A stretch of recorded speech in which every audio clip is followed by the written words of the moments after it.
Assalamualaikum warahmatullahi wabarakatuh dan salam sejahtera. Kami daripada Kumpulan 6 telah melakukan tugasan berkumpulan yang bertajuk isu penyalahgunaan bahan dalam kalangan masyarakat. Bagi memenuhi tugasan ini, kami telah menemubual Encik Nasrul Ikhwan bin Rosal secara atas talian.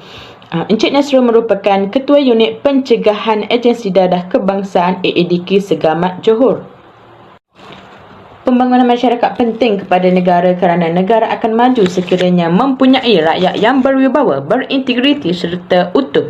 Golongan remaja penting terhadap pembangunan negara kerana remaja merupakan aset negara yang akan menjadi model yang ideal serta berkualiti demi mencapai wawasan negara. Isu tentang tahap perkembangan yang dipilih. Yang pertama ialah apakah penyalahgunaan bahan? Penyalahgunaan bahan ialah penggunaan bahan seperti dadah, alkohol, gam dan lain-lain. Dadah ialah bersifat sedemikian. Penyalahgunaan bahan ini juga ialah penggunaan dadah yang berlebihan dan tujuannya tidak menentu. Serta penggunaannya akan mewujudkan satu perasaan gembira apabila menggunakannya. Penyalahgunaan dadah ini akan menyebabkan pola kehidupan manusia menjadi songsang. Yang kedua ialah ketagihan dadah. Dadah menyebabkan manusia mengalami ketagihan yang melampau, iaitu hidup akan bergantung kepada dadah. Sikap ingin mencuba menjadikan mereka mula terjebak dan mengalami ketagihan sehingga tidak dapat berhenti mengambil dadah. Yang ketiga ialah dadah merosakkan kehidupan. Penagih dadah mula tidak menghiraukan pandangan buruk masyarakat, keluarga dan kesihatan diri sendiri. Mereka tidak mampu berhenti daripada mengambil dadah dan meneruskan kehidupan mereka seperti biasa dan kemudiannya merosakkan kesihatan mereka serta meragut nyawa mereka. Yang keempat ialah istilah-istilah dadah. Dadah terbagi kepada dua, iaitu dadah psikoaktif dan bukan psikoaktif. Dadah psikoaktif memberi kesan kepada tingkah laku, manakala dadah bukan psikoaktif tidak memberi kesan kepada tingkah laku. Yang kelima ialah golongan yang terlibat. Golongan remaja paling banyak yang terlibat kerana di usia ini remaja mula melalui satu perubahan di mana sikap matang mula tampak. Segelintir daripada mereka tidak menggunakan akal dengan baik, malah memberanikan diri mencuba sesuatu yang tidak baik. Golongan remaja ini memiliki satu kebebasan. Oleh itu, ibu bapa seharusnya mencorak anak dengan baik agar mereka tidak terjebak dengan penyalahgunaan bahan ataupun dadah. Hal ini kerana remaja akan menjadi penerus kepada negara dan mencapai matlamat negara. Assalamualaikum warahmatullahi wabarakatuh. Nama saya Nur Ain Balkis binti Hamdan, pemegang nombor Matrip 279621. Saya akan menjelaskan tentang faktor berlakunya penyalahgunaan dadah. Antara faktor berlakunya penyalahgunaan dadah adalah sifat atau keinginan mencuba benda baharu. Perkara ini biasanya berlaku terutamanya kepada remaja. Ia berlaku kerana remaja mempunyai sifat ingin tahu yang tinggi tanpa memikirkan benda tersebut baik maupun buruk. Sebagai pihak yang bertanggungjawab, iaitu ibu bapa, guru dan kawan-kawan perlulah saling menasihati dan sentiasa menunjukkan nilai yang baik di hadapan mereka. Seterusnya, faktor berlakunya penyalahgunaan dadah adalah kurang didikan agama dalam diri. Didikan agama amat penting dalam kehidupan seseorang itu kerana ia dapat menilai perkara yang ingin dilakukan itu baik ataupun buruk. Contoh, bagi yang beragama Islam perlulah mendekatkan diri dengan Allah melalui hadir ke majlis agama dan berdamping dengan orang yang soleh-solehah. Dengan ini, ia dapat mendorong seseorang itu untuk melakukan kebaikan. Selain itu, faktor berlakunya penyalahgunaan dadah adalah institusi keluarga yang rapuh. Hubungan kekeluargaan amat penting bagi membentuk kepribadian seseorang. Institusi keluarga yang rapuh membuatkan anak-anak tidak cukup kasih sayang dan merasa tersisih. Secara tidak langsung, anak-anak akan banyak meluangkan masa bersama kawan-kawan dan akan terjerat dengan pergaulan bebas seperti menghisap dadah dan maksiat. Assalamualaikum warahmatullahi wabarakatuh. Nama saya Nurfarhani binti Abdul Razak, nombor Matrip 278653.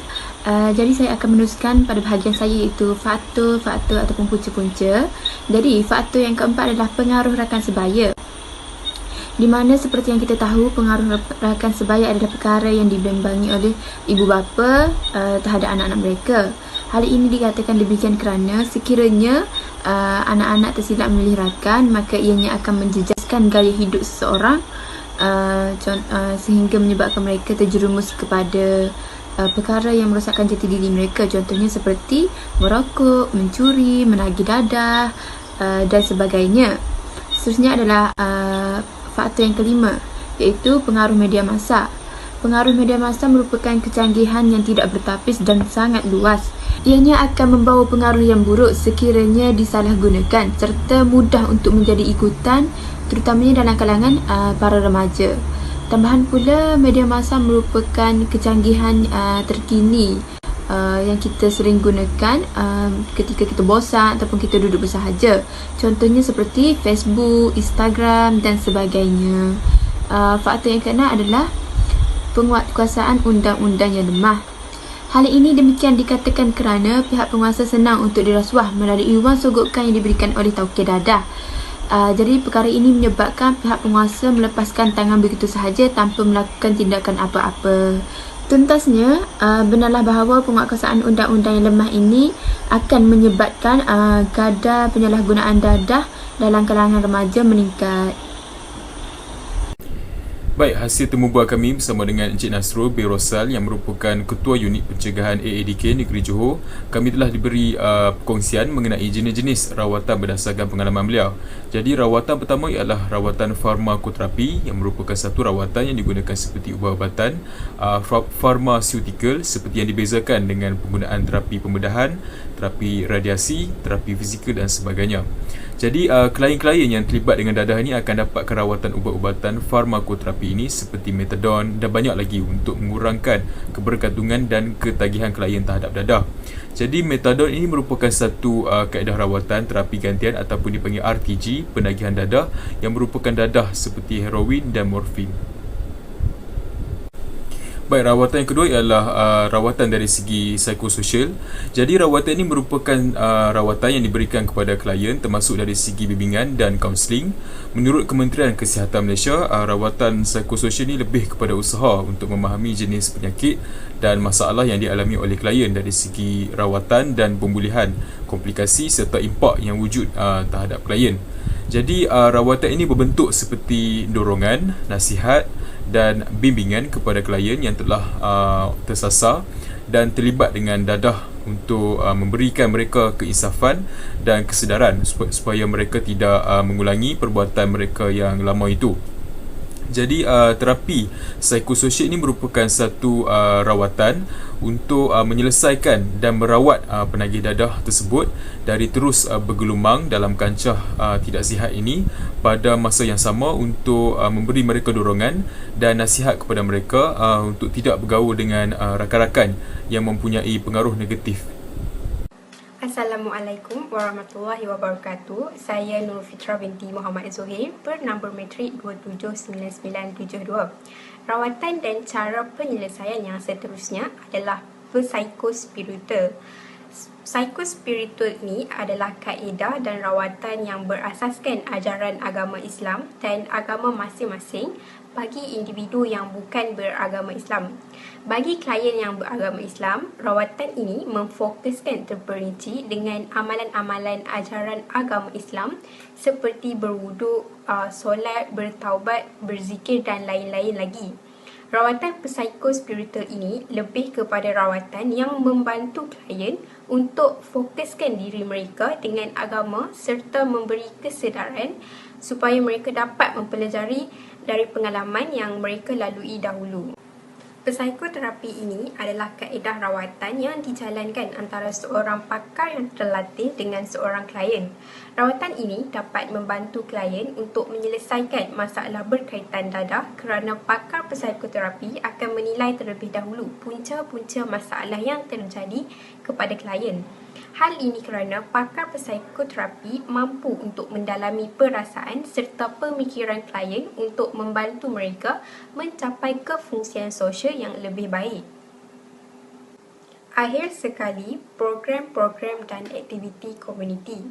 Program-program dan aktiviti komuniti ini diwujudkan oleh AADK bagi membantu golongan masyarakat dari pelbagai lapisan umur agar tidak terpengaruh dengan kancah dadah. Antara program yang telah diwujudkan adalah program Intelek Asuhan Rohani iaitu INTAR dan program Sayangi Hidup, Elak Derita, SHIELD. Dengan adanya program ini, ia dapat memberi kesedaran dan pengetahuan kepada masyarakat tentang bahayanya dadah. Assalamualaikum warahmatullahi wabarakatuh. Saya Ni Aina Balkis binti Nizah, nombor matrik 279685. Seterusnya saya akan menerangkan tentang teori perkembangan yang berkaitan dengan tajuk yang kami pilih. Teori bermaksud sekumpulan idea yang dibentuk khusus bagi memerihalkan sesuatu fenomena yang berlaku. Manakala perkembangan pula merupakan perubahan tingkah laku yang tersusun dan teratur. Teori perkembangan yang berkaitan ialah teori tugas perkembangan oleh Robert Hewigh 1952. Robert J. Hewigh merupakan ahli psikologi yang banyak mengkaji tentang perkembangan remaja dan proses pendidikan remaja. Peringkat awal remaja, seseorang individu mencapai akhir baligh. Dari aspek emosi, remaja mengalami ketidakstabilan emosi. Dari segi sosial pula, remaja mudah membentuk persekitaran dan perhubungan dengan rakan sebaya. Remaja pada peringkat ini juga ingin mencuba sesuatu yang baharu dan mereka ingin mendapatkan kebebasan. Teori yang kedua yang berkaitan dengan tajuk yang kami pilih ialah teori psikososial oleh Erik Erikson 1968. Erikson juga menyarankan 8 peringkat perkembangan manusia di sepanjang hayat. Setiap peringkat dipengaruhi oleh 2 faktor yang bertentangan. Antara perubahan yang berlaku ialah dari segi sosial, emosi, fizikal dan pemikiran. Remaja yang gagal mencari identiti akan mengalami konsep kendiri yang rendah dan akan memberi kesan negatif terhadap pertumbuhan dirinya. Hal ini berlaku kerana pada peringkat ini seseorang remaja menunjukkan pergaulan yang baik dengan rakan sebaya dan membuat perkara yang menyeronokkan semata-mata tanpa memikirkan keadaan orang sekeliling. Bismillahirrahmanirrahim. Assalamualaikum warahmatullahi wabarakatuh. Nama saya adalah Nabila binti Ahmad Adib, bernombor matrik 281334. Jadi saya akan menerangkan lagi tentang 2 teori yang kumpulan kami pilih, iaitu teori psikoanalisis dan juga teori behaviorism. Jadi teori psikoanalisis merupakan teori yang dikembangkan oleh Sigmund Freud dalam menganalisis psikologi manusia, dan juga terdapat 3 struktur yang akan membentuk dan juga mempengaruhi tingkah laku manusia, iaitu id, ego dan juga superego, di mana id adalah merupakan komponen biologi, iaitu prinsip kenikmatan ataupun pleasure principle. Life force pula adalah sebagai ego dalam komponen psikologi, dan reality people iaitu conscious self dikenali sebagai superego di dalam komponen sosial and morality principle. Seterusnya adalah teori behaviorism, di mana teori ini mengutamakan pengukuran kerana pengukuran merupakan suatu hal penting untuk melihat terjadi atau tidaknya sebarang perubahan tingkah laku tersebut. Dan juga teori behaviorism ini tidak mampu untuk menjelaskan situasi persekitaran yang kompleks. Okey, sekian daripada saya. Terima kasih. Bismillahirrahmanirrahim. Assalamualaikum warahmatullahi wabarakatuh. Nama saya Muhammad Nur Azim bin Muazzamri. Seterusnya saya akan menerangkan refleksi individu dan juga kelompok. Yang pertama ialah individu. Individu yang berpengalaman dalam penglibatan penyalahgunaan bahan perlulah mendapatkan sokongan daripada ibu bapa untuk keluar daripada gejala ini.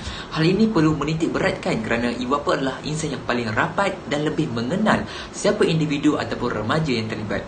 Seterusnya ialah individu yang terlibat perlu untuk cuba mengelakkan diri daripada berjumpa dengan seorang yang berkait rapat dalam penggunaan penyalahgunaan bahan.